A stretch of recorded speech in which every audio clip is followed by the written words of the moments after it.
Hello, folks. Thank you for joining me.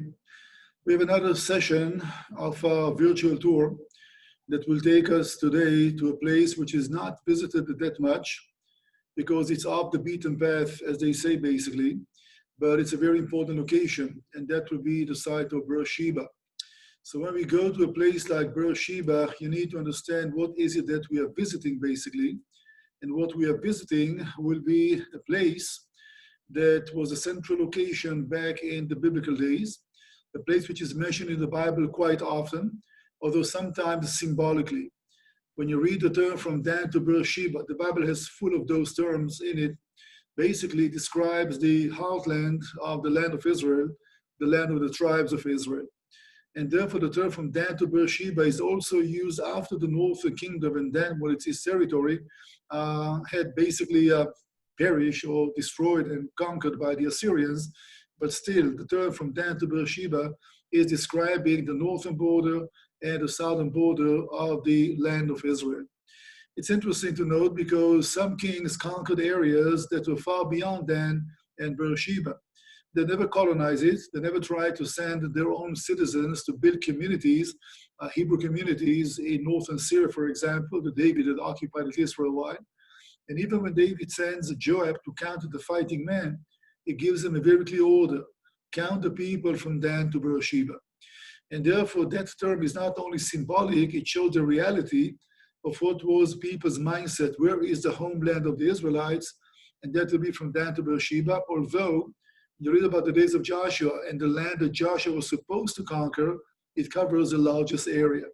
So Dan to Beersheba will be almost synonymous to the land of Canaan as we find in Egyptian sources. So we're going to speak about the town. It was not very big in size, one of the smallest towns in the country, 3 acres, that's it, but a very important location.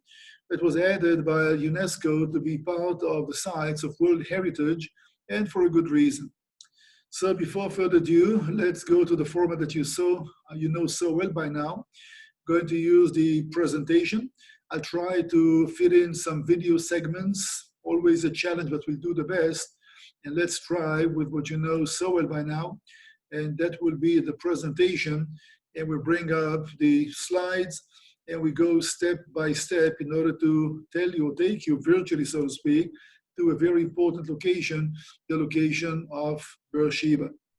We're going down to the desert and we speak about the meaning of the name. Few things are a little confusing, so we don't really know what Beersheba means. It can have more than one meaning in Hebrew.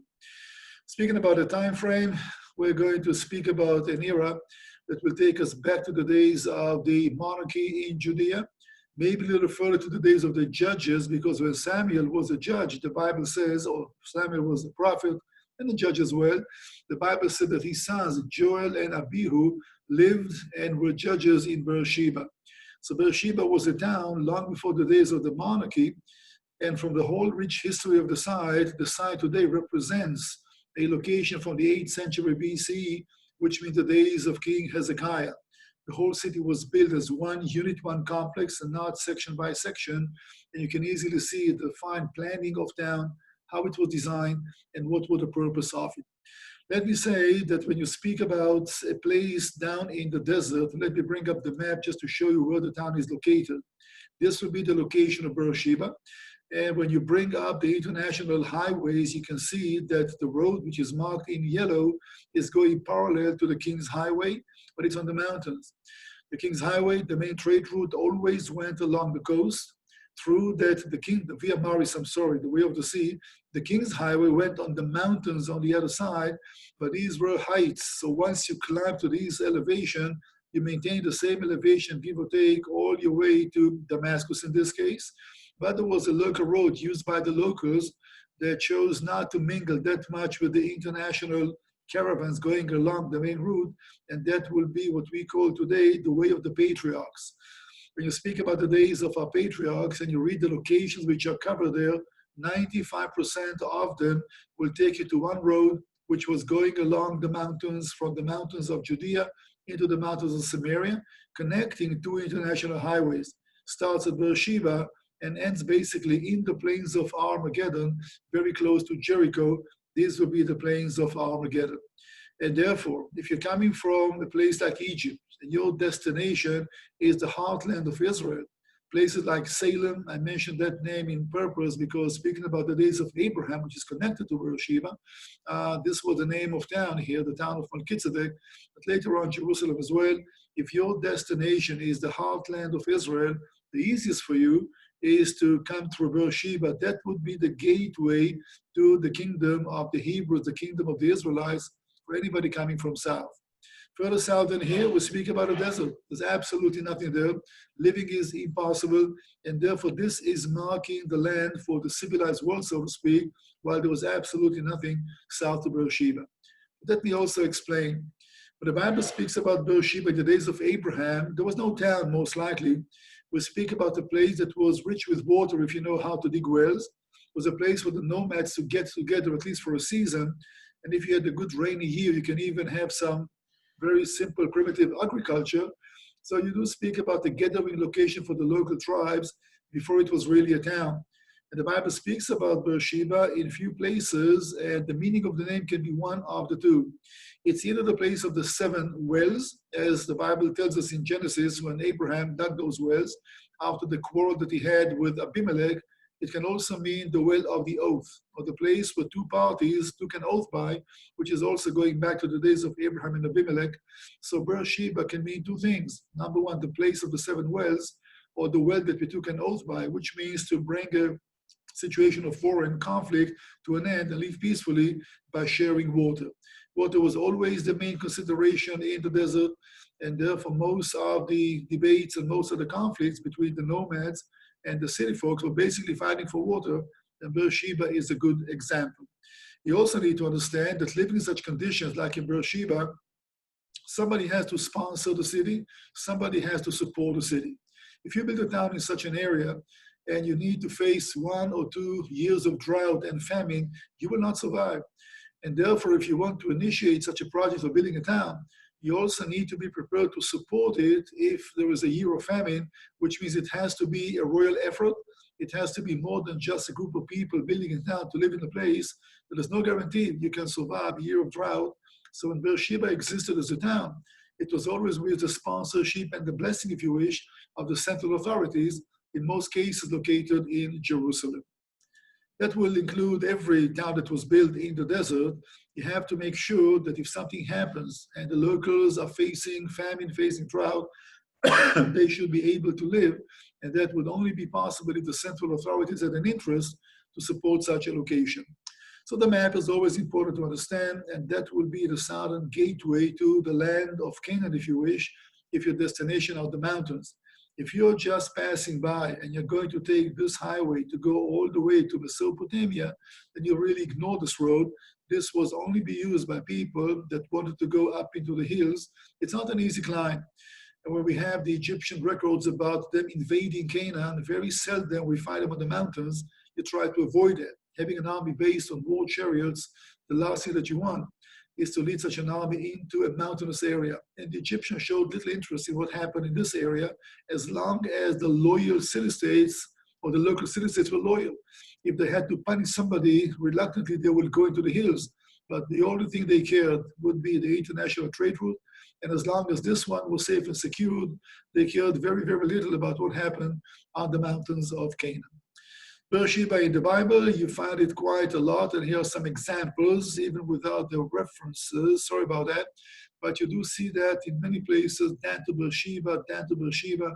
This is always marking the borders of the Israelites' homeland, and this is marking the places from the days of Joshua.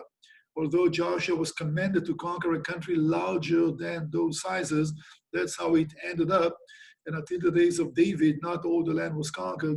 David was the one that really fulfilled the commandment from Dan to Beersheba and even further north to go all the way to Damascus and have his influence over there.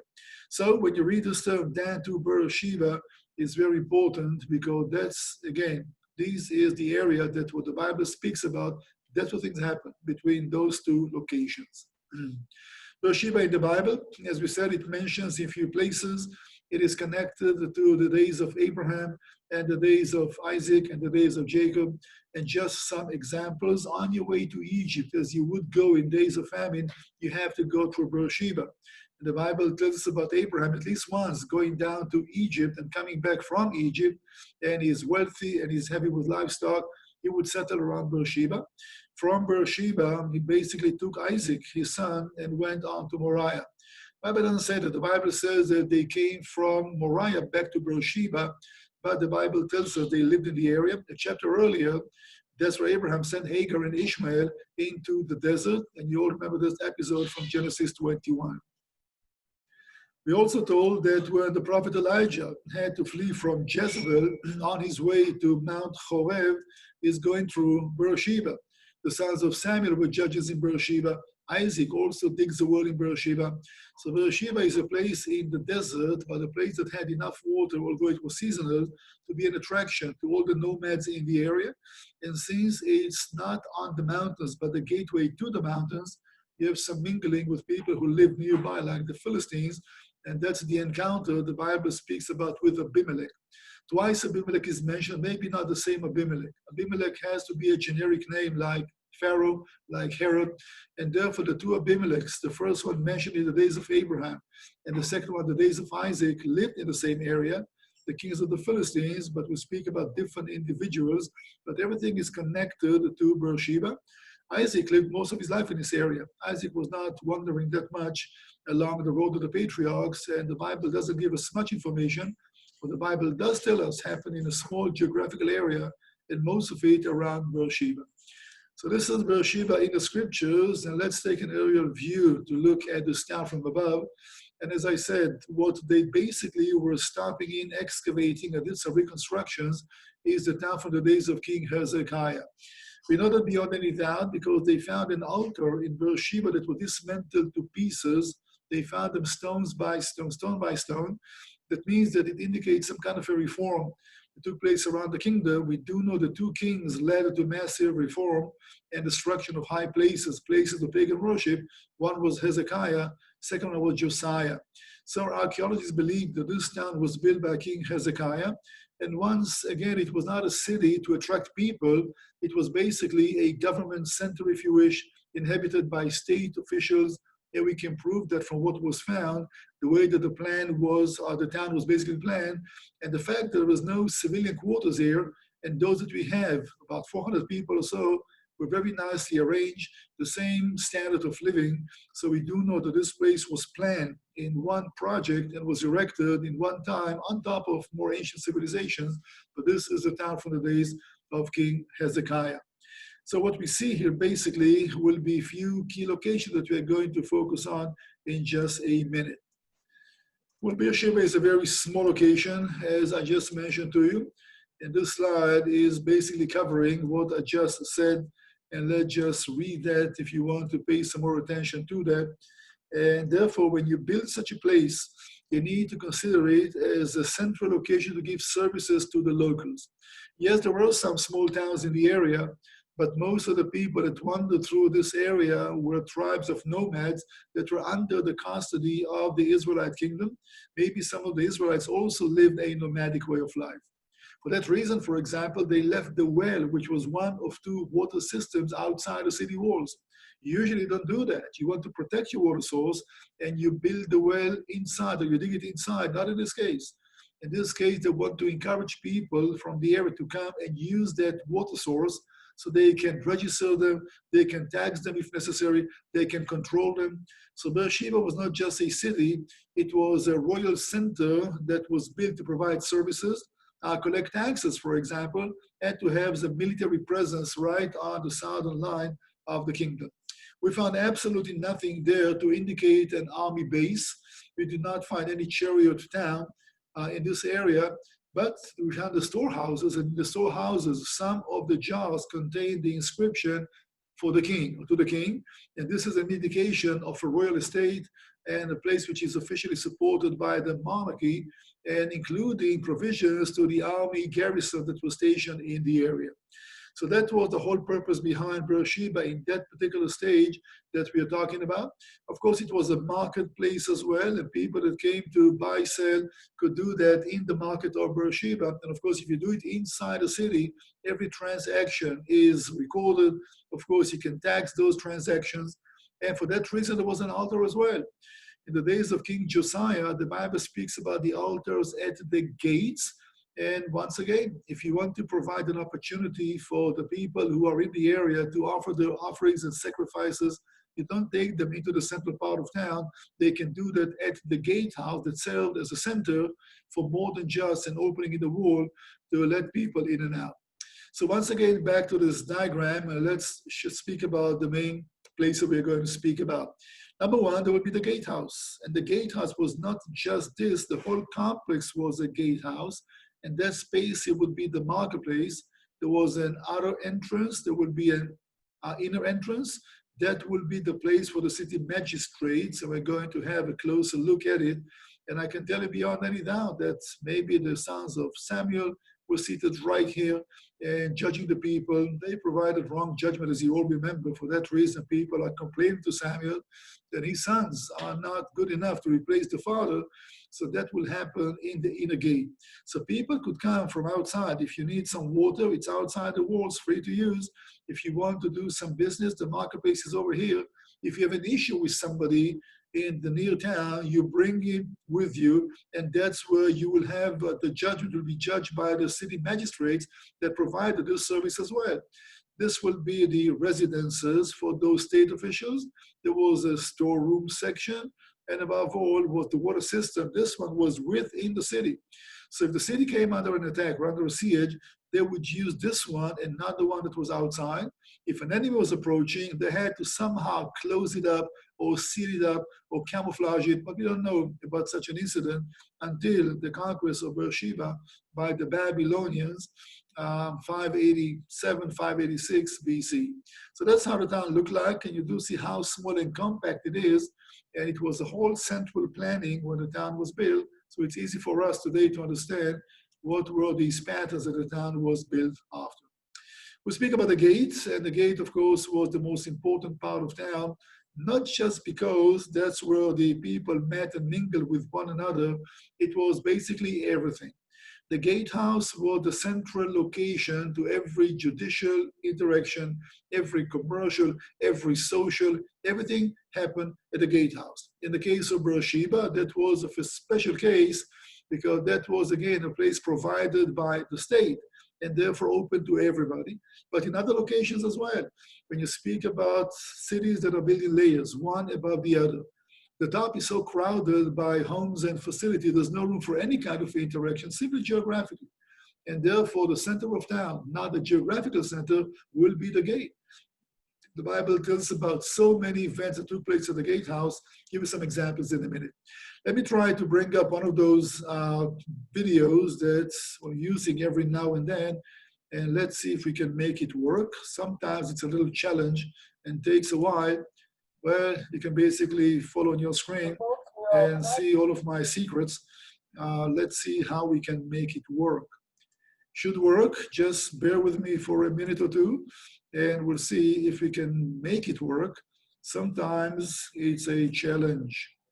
Nope, not this one, and not this one for some reason.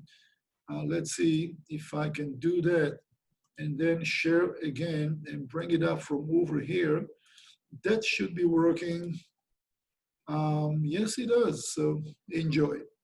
So folks, we are climbing out the access road to go to the gates of Beersheba. In ancient towns, everything had to be carefully considered, including how people access the gatehouse. It was designed in a certain way. You want anybody who comes close to climb with his right shoulder facing the wall, because most people are right-handed. So you hold your sword in your right hand, your shield is in your left hand, the right shoulders are protected. So while you are climbing, the guards are positioned on top of the wall, and you're monitoring. And for that reason, the access road that you see now follows the ancient path as well, and that will lead us close to the gates and the wall. The walls of Beersheba are mostly reconstructed with a few lines of cement, which is a reconstructed line. Everything in the country is done by international regulations. And if you finish digging a site and you're going to reconstruct something, to then the whole work is new, you mark it with a line. But to see how it used to look like, well, obviously, it looked like that as well, it goes a little higher. Amazing to know that some of those brick networks, I'm sorry, here in the city, not this one, but we see some others later on as well. So this was a combination of some stone down here and some bricks made of dirt up on top. You need to understand that this brick of the wall would not stop an army that was well equipped for siege warfare. But since we speak about the southern part of the kingdom, and it's not either but the desert and maybe some tribes of nomads, you do not fortify them down to build massive walls. If you go to the northern part of the country, that's where the enemy is expected to invade the country like that. And so the walls will be much, much bigger and more massive than what you see here. So you're getting closer now to the gates of the city. Before you go inside the city, you can't go away. And this is the mystery. You're not supposed to be outside the city. We're supposed to be protected from people that come closer to the city. How come this one was made outside? One main reason. Beersheba was an administrative center, but not just the city. This town gave services to smaller communities that lived in the area, including some nomads. And you expect them to provide, and expect you to provide some communities, including the way. This is why the deep word of our house goes all the way down to the water basin. We'll see now the people of town had the wrong water reservoir system that was protected by the. This one was left outside the purpose. So others confused that water reservoir. When the city nature, however, but keep in mind, in the administrative center, other people are coming to pay taxes, receive judgments, and you want to provide them with minimum means of life, including access to water reservoir. That means that this one was there outside the city walls. The people were watching this whole town with the demonstration how the way was. And yeah, that's fine. This is a receiver. I should have been.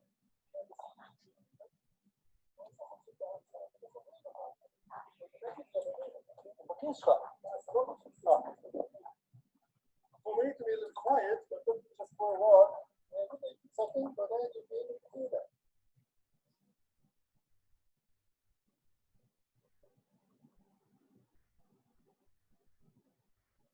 Nothing, but looking for others.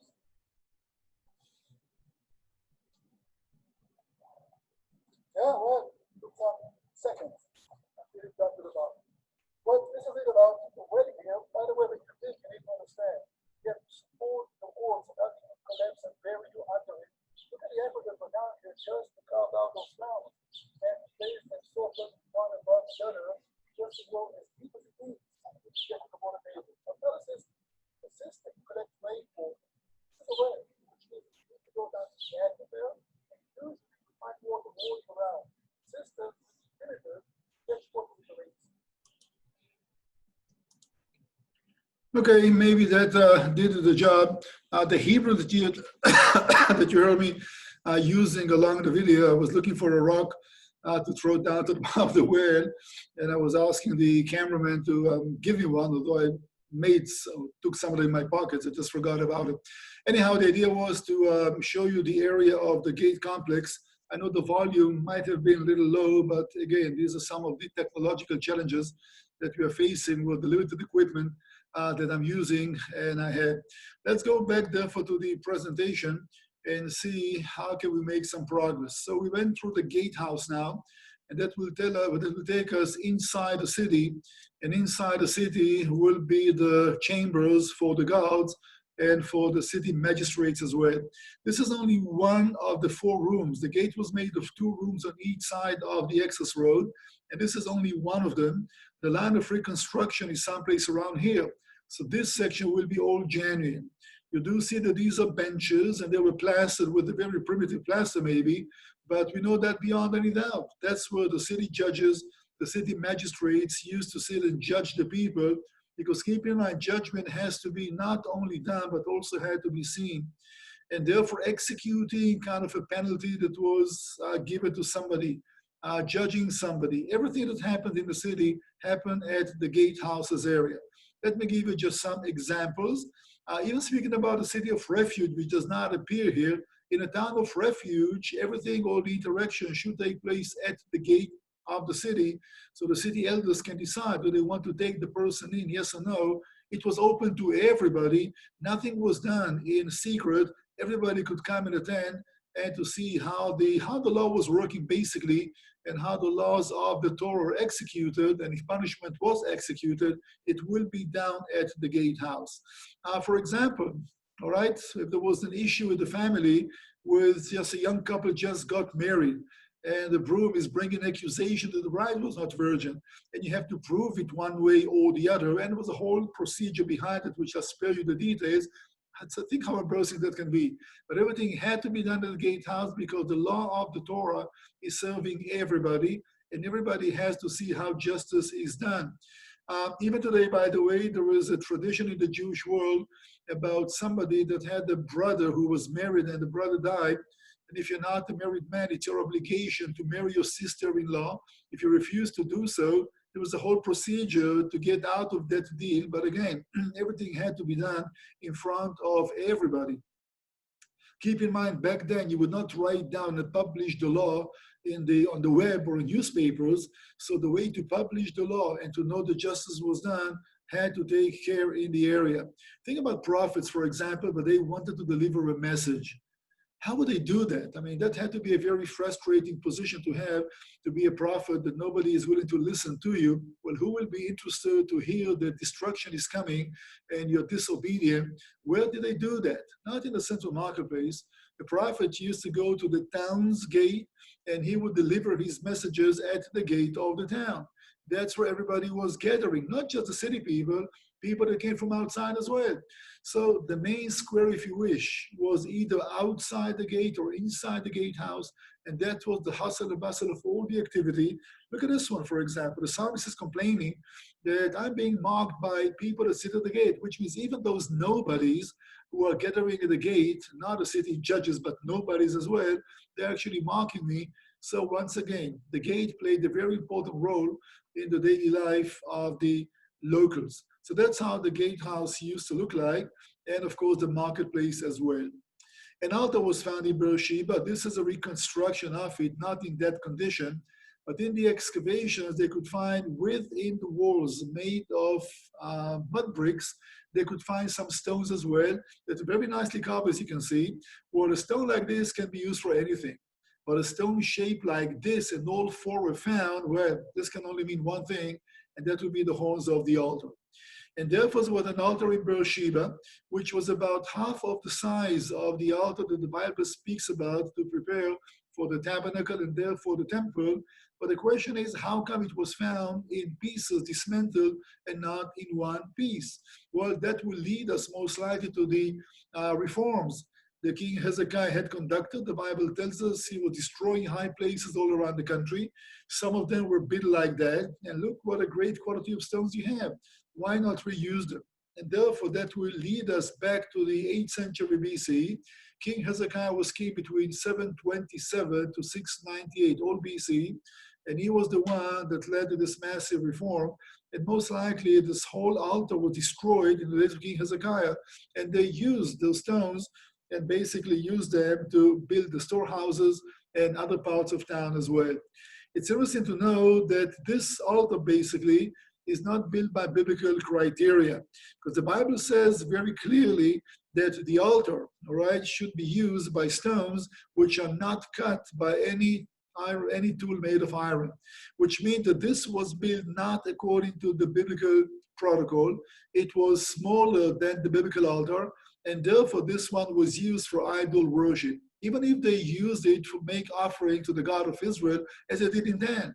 That was the wrong location, the wrong motivation, which is a place that has to be dismantled, has to be destroyed, and indeed it was King Hezekiah that destroyed that.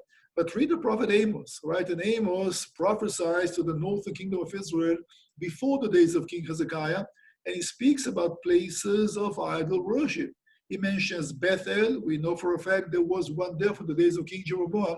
He's mentioning Gilgal. Well, there was a temple over there as well, and he mentions Beersheba.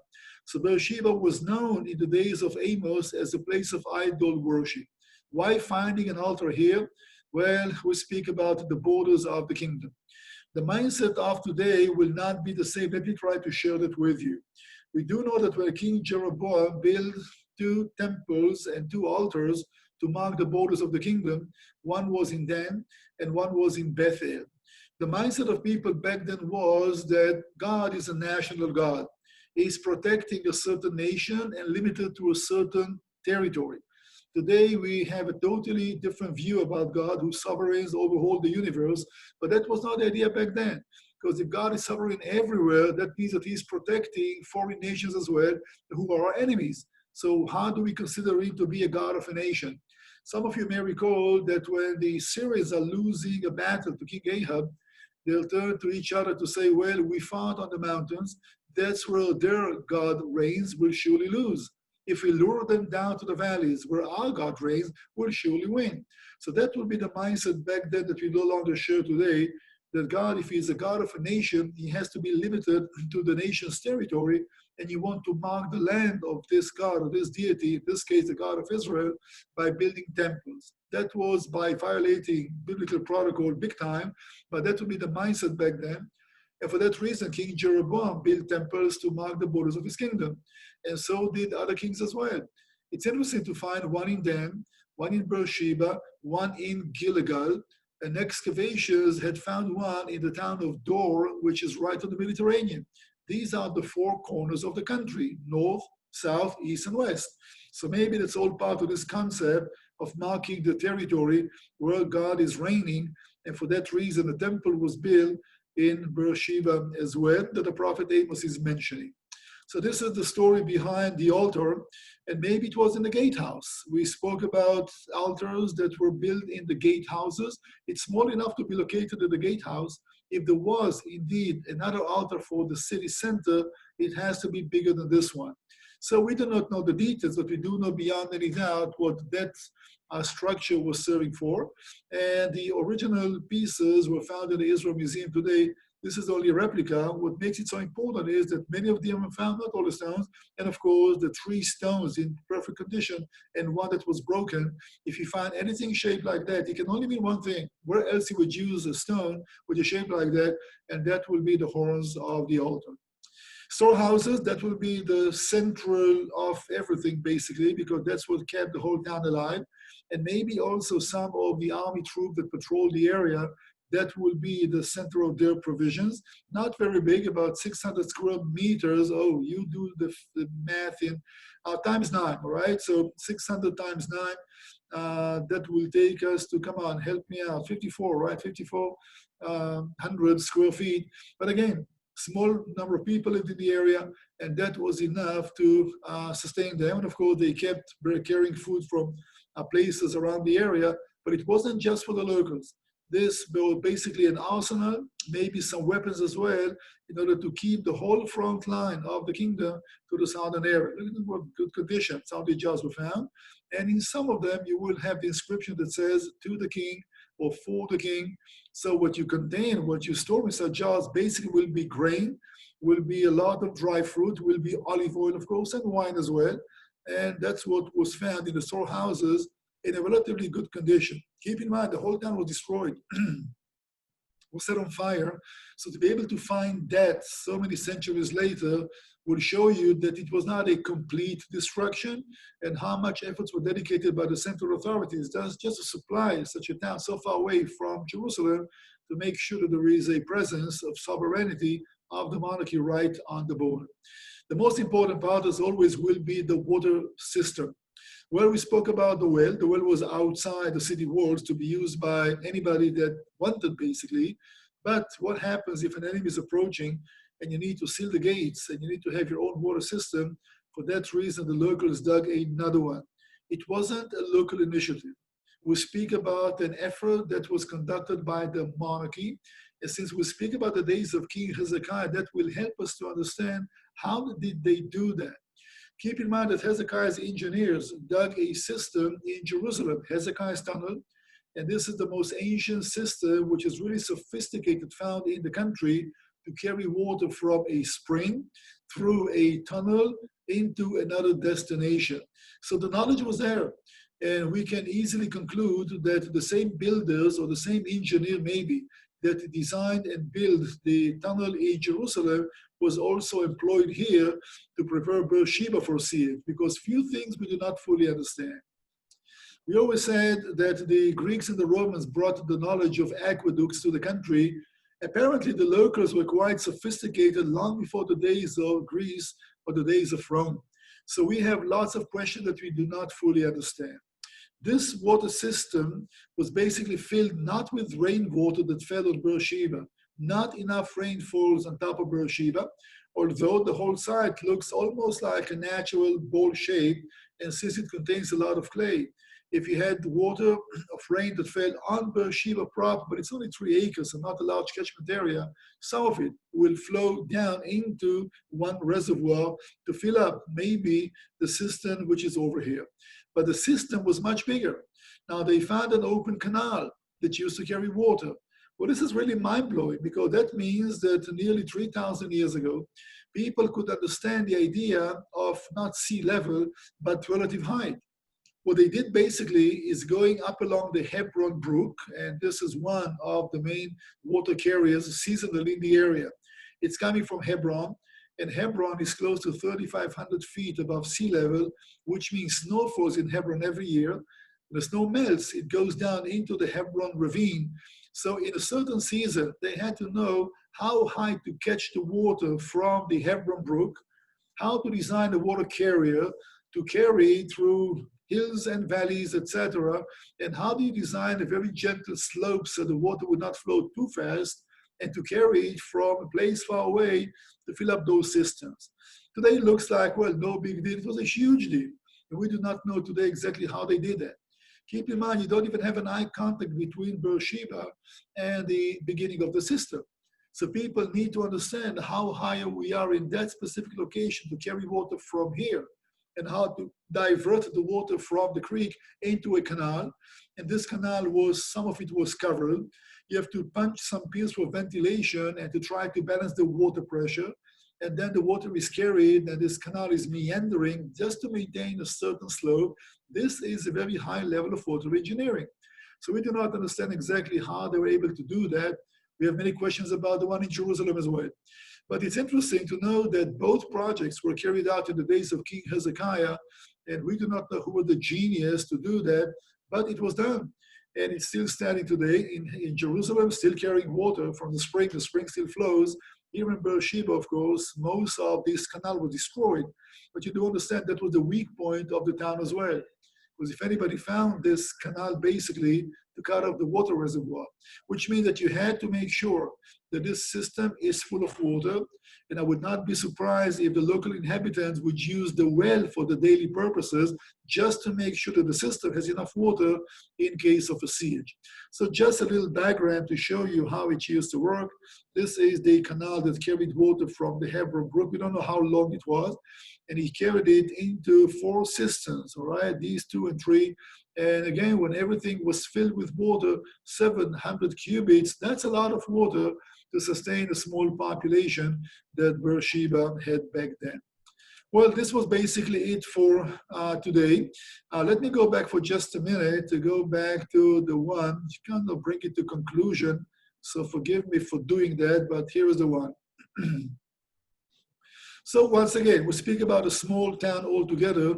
We speak about a center of administration, basically, and not just a big town, a big city. And you see the main locations, you see the gate, the well is outside, you see the gatehouse that was here, the main marketplace as well. This was the place for the city magistrates, residential area all around you, the storehouses, some official buildings as well, and of course the water system that was the most important part of town. Well, this was it for today. This is a place that if you come to Israel, in most cases, you're not going to Beersheba. You have to make a special tour to go there. But hey, if you ever come to Beersheba and you have the time, because the tours are usually so busy, take the time, go and see. It's a place which is mentioned so many times in the Bible. and you can easily make those connections even today. It has a more modern history as well, which I'm not going to share with you. But during WW1, that was the battle basically that after the British won, opened the way deeper into Palestine to lead to the Ottoman destruction. And Jerusalem was liberated by the British Army about a month or so after Beersheba was conquered. So if your destination is Jerusalem and you break your way through Beersheba, that will be the way to go deeper into the mountains.